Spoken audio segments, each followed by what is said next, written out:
those who do not know their history are doomed to repeat it. Uh-huh. Uh-huh.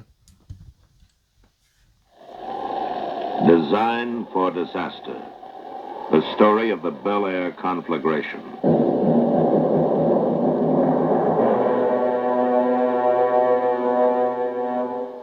Santa Ana. Indians named it Santana, the devil wind. Yeah. When it blows, plants wither, So, trees and brush become crackling turn that dry. down there. Atmosphere What's going on here oppressive. is a documentary that was put out in 1962. It's all about a fire, exact same fire, exact, in the Palisades that we just dealt with. It happened in 1961. This documentary explains in a scientific manner and includes actual footage of the fire. This is real footage of the fire. Who hurl burning brands ahead of the main front. 100, 200, 300, enough. You're going to see here where people are evacuating. Congestion blocks fire trucks. Everyone must use the same narrow streets. No crossroads. 1961 this happened. Bunch under the eaves of houses in glowing masses wherever possible. But where water is limited to that ahead in this horizontal leapfrogging wind. All right, they're going to get into graphics in here, and they're going to talk about why it happened, how it happened, how fire moves here in that area, in the canyons in particular. Really cool too, because it's 1962 cartoony kind of graphics, so it kind of looks cool too. But they also get into, like, everybody's freaking out over no water in the hydrants. Exact same thing happened here. And they have the graphic to show you why. And it's because they have water stored high, but when it's all being used low, it reduces the pressure at the higher levels. So those hydrants go dry. Now, this is a problem that they had in 1961. It was such a drastic event. Like, exactly, it's the exact same thing. Exactly the same thing that happened.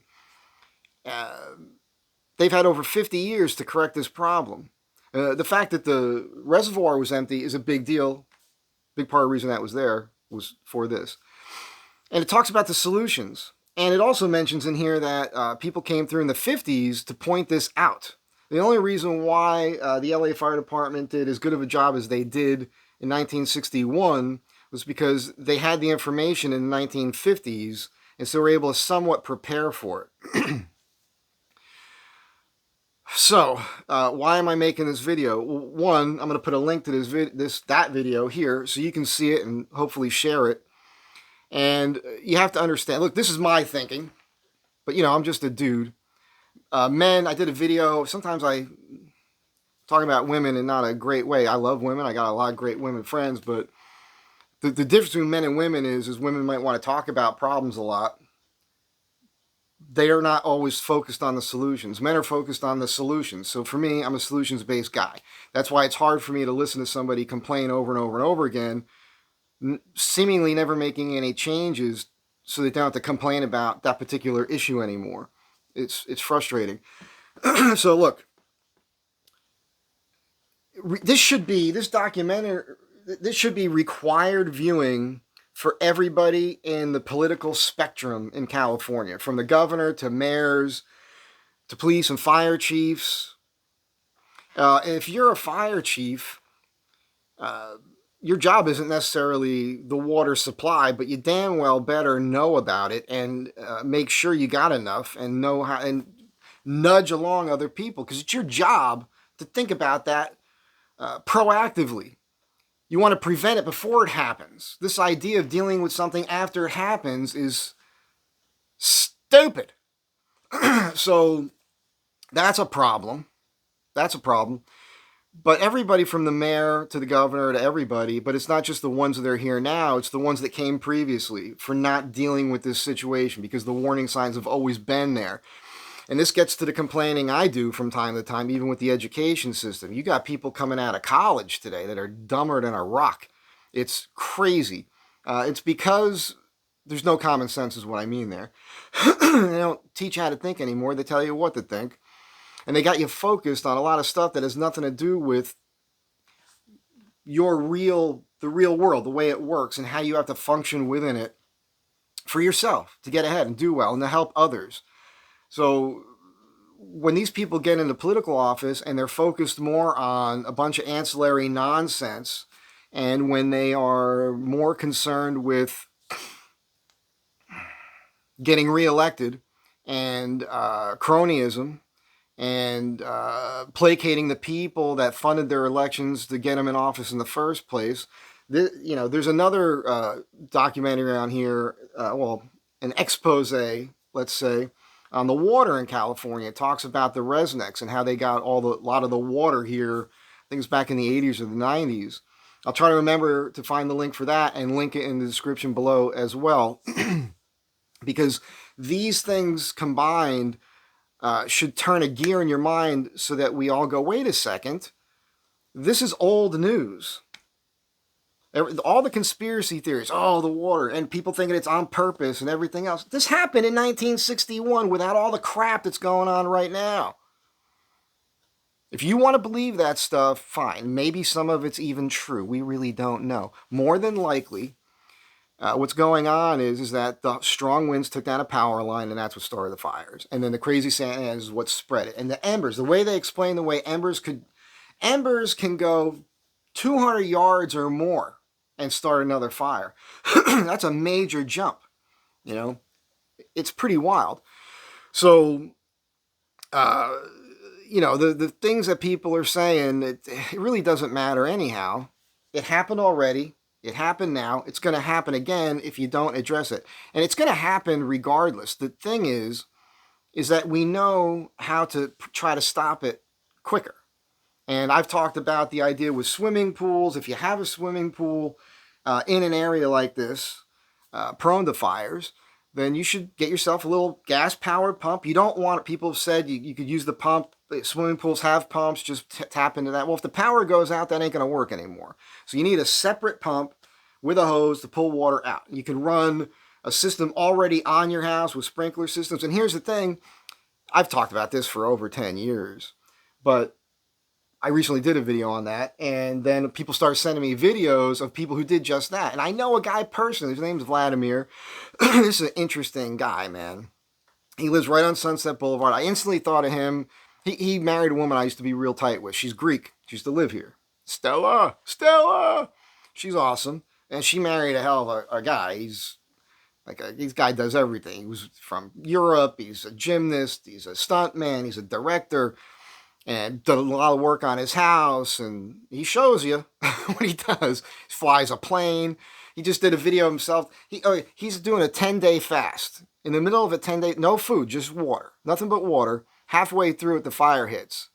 He stays at the house with a hose and keeps his house from burning down. Everybody else's house around him is burnt down. He saved it. And now he's talking about how he can't get supplies because they won't let him in and out. He's got I don't know, it's motorized, probably electric, unicycle. He's on a unicycle with a fire hose around him with his sunglasses on his way back to the house. This is an amazing character. I'd love to do a video with him, but I feel like our personalities jam up a little bit. He's a good guy. I built some furniture for him, which I'm sure he feels like he could have done it himself if he had the time. That's part of the thing. But I'm impressed with this guy. You can't not be. There's an old guy up there, same thing, all by himself. And I watched the interview with him, and he said, "Look, I paid this house off decades ago. I'm on a fixed income, Social Security. If I lose this, I'm dead anyhow. I lose everything. I can't afford to rebuild here. I can't afford a house anywhere. He had to save it or die. That's where he was at." The people listen to the authorities, and the authorities tell you to evacuate, and you evacuate believing that the authorities are going to do something. They're going to save your house, but they're not. It's up to you. This is an idea that I got. Used to be an American thing that was kind of programmed into your brain through the school system via the history of America and being an American and being self-reliant. It's still in you, But a lot of you have allowed yourselves to be programmed to accept that they're going to help you. One of the best things you could do is the CERT certification, Civilian Emergency Response Team. Your local fire departments put these classes out there. I did it, and it's run by the LA Fire Department here. And the first thing they tell you is, we're not coming. You can't count on us. City's too big. Something pops off, you're going to have to learn how to be self-reliant. That's what they tell you. But people believe. And I'll tell you right now, I believe easily 20% of the people at homes up there would have had the ability and the gumption to do what these other people have done by saving their own houses with a garden hose.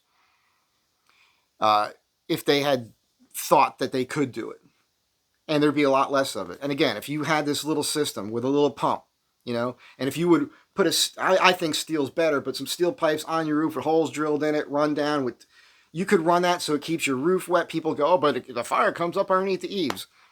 Why are you shooting the idea down? If you got the top of your roof completely saturated with water and you got this teed off and you got a hose, well, hose up your eaves. Spray your property. Have a whole other, tap it into the sprinkler system. There's another video on that. All a guy did was turn that on. His roof is wet. Put his sprinkler system on. Comes back. Everything around it is black, charred, and burnt down. His house and his property, right up to the line where the sprinklers are, totally fine. Now, he was high, so he wasn't doing any damage to people below. But everybody below, if they were doing that, that would drain the water out to where there isn't enough water in the hydrants up above. But we know from over 50 years ago that they should have dealt with that by now. By now, the reservoir shouldn't have been, this time of year, shouldn't have been empty. That was a friggin' boneheaded move. But there should also be more water towers. People don't like the way they look. But you know what? You can build anything to be aesthetically pleasing. Today, you can figure that out. You can figure that out. So I'm just saying, there's a lot of nonsense right now. There's a lot of people I had a guy, of course it's a bot. Now that I'm getting more views on the channel and everything, I'm getting some weird stuff. There's people who just don't like me because I don't hate Trump. That's what it is. A lot of them, they're just so politically off to that side there. It's insane. And so, this guy's like, I've reported you to YouTube. Well, you should be out there helping the fire victims. Really? Really? I got news for you about this situation in Los Angeles. I'm in Hollywood. Paramount Studios is right over here. And it's life as usual here, right here. I mean, it sucks. I'm empathetic, obviously. But how much of this can you watch? I'm not going to sit around being depressed, watching everybody else, talking about it. I watched enough of it. I know what happened. I've been here long. I've been over here for over 30 years. I know. It's funny. The other thing that we're doing as human beings is we're building in places we probably shouldn't be building in the first place. You see floods all over the country. Houses are literally built in floodplains on the ground. If I was tasked with building a house in a floodplain, I'd put it on pylons. It might look dumb as hell, 10 feet up off the ground, but every 40, 50, 60 years or so, when that area floods, I'm going to have the only house that's still standing. I'm going to think ahead. You think ahead. What are the dangers of this? We got stilt house. I was friends with Ralphie May, the comedian. We weren't best bros. We met for a short period of time, and I hung out at his house 3-4 times with him. Great guy, funny dude. He lived in a stilt house up here in the hills. And it was when he was married to Lana Turner. That was her comedian name. She's a musical comedian. Crazy thing. Anyhow, super cool guy. But that was the first time that was 21 years ago. That was the first time. I'd done a lot of work in the hills and all kinds of different homes in my over 30 years of living here. Mostly doing custom built-ins and fine pieces of furniture, that sort of thing. But I remember going underneath that house. I'd never really inspected a stilt house before. Like really looking at how the concrete footings are put in, and they supposedly go all the way down to the bedrock and the steel and the structure of it. And I was like, okay, this is impressive, but underneath that stilt house was a lot of brush, and I'm like, dude, fire goes here. This house is gone, man. It's obvious. It's obvious. I can see it. So think ahead. What's your job, man? The people in government now, again, the mayor, fire chief, the governor, when you get these jobs, what don't you have like a book that says our number one priorities? Public safety, housing, the flow of traffic and people, uh, health issues, things like that. But fire has to be one of the number one issues, top of the thing. There should be a whiteboard in there, and what you're doing, that's what you should be focused on, is preventative measures for natural disasters that have happened before, are happening right now, and are going to happen again. If you're not focused on that, what are you doing? You're collecting, and the paychecks for these people, what they're getting paid to be failures, is absurd, crazy, and we should all be angry about it. So I'm just saying, this is nothing new. Try not to watch any more of the all the crazy theories about what started fire, why it was so bad, and everything else, because all it takes is a spark and a wind, and you're fucked here. That's how it is. So please watch this. Please pass it along. This Design for Disaster documentary. Pass that along so people watch it, so we can help wake people up. Because this shouldn't just be required viewing for Angelenos. This should be required viewing for everybody on the planet. Everybody. Because no matter where because it's not just about fire. Again, I mentioned floods. There's natural disasters that happen cyclically all over the planet in particular areas. Every area has a thing. Every area has a thing that happens every once in a while. And when it happens every once in a while, it happens big. Real big, and people lose everything, and people die and get displaced, and now they're scurrying around trying to figure out how to deal with the disaster that just took place after the fact. It's like the cops, right? Cops aren't preventing crime, man. Very rare do they actually prevent crime. They show up and put an outline around the body. That's what they're doing.